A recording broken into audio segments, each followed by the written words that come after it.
സഹാബാക്കൾ ചോദിച്ചു, പ്രവാചകരെ, ഒരു മനുഷ്യൻ്റെ വ്യക്തിത്വം, ഞാൻ എപ്പോഴും പറയാറുള്ളതാണ്, ഒരു മനുഷ്യൻ്റെ വ്യക്തിത്വം, അവൻ്റെ ഇൻഡിവിജ്വാലിറ്റി പ്രവാചകരെ എങ്ങനെയാണ് മനസ്സിലാക്കുക എന്ന്. പ്രവാചകനൊന്നും സ്വന്തമായി പറയുകയില്ല. മാ യൻതിഖു അലൽ ഹവാ ഇൻ ഹുവ ഇല്ലാ വഹ്യു യൂഹാ. എനിക്ക് വഹി വരാതെ ഞാൻ ഒന്നും സ്വന്തമായി ഞാൻ പറയുന്നില്ല.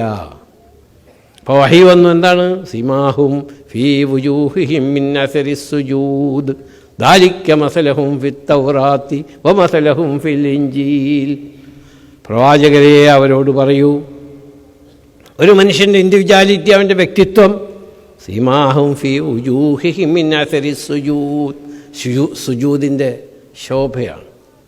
അപ്പോൾ ഒരു വ്യക്തിത്വം മനസ്സിലാക്കുന്നത് കാശ് കൊണ്ടോ അവൻ്റെ സമൂഹത്തിലുള്ള ഇൻഫ്ലുവൻസ് കൊണ്ടോ അല്ലെങ്കിൽ ആ കെട്ടിപ്പിടുത്തം കൊണ്ടോ ഒന്നല്ല, അവൻ്റെ പ്രാർത്ഥനയാണ്. ഏകം സദ് വിപ്ര ബഹുധാ വദന്തി. ഏക അള്ളാഹുവിലേക്കുള്ള പ്രാർത്ഥനയാണ്. നമ്മൾ കുറേ ബുദ്ധിമുട്ടണം, കുറേ വിഷമിക്കണം, കുറേ സഹിക്കണം, കുറേ ആളുകൾ കുറ്റം പറയുന്നത് കേൾക്കണം, ചീത്ത പറയുന്നത് കേൾക്കണം.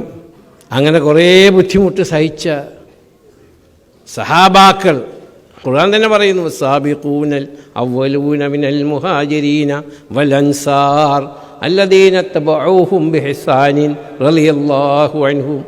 പ്രവാചകരെ, അസ്സാബിഖൂനൽ അവ്വലൂന മിനൽ മുഹാജിരീന വൽ അൻസാർ അല്ലദീന തബഊഹും ബിഹിസാനിൻ റളിയല്ലാഹു അൻഹും. പ്രവാചകരെ, അങ്ങയോടൊപ്പം വളരെ ബുദ്ധിമുട്ടി വിഷമിച്ച് മക്കയിൽ നിന്ന് മദീനയിലേക്ക് പലായനം ചെയ്ത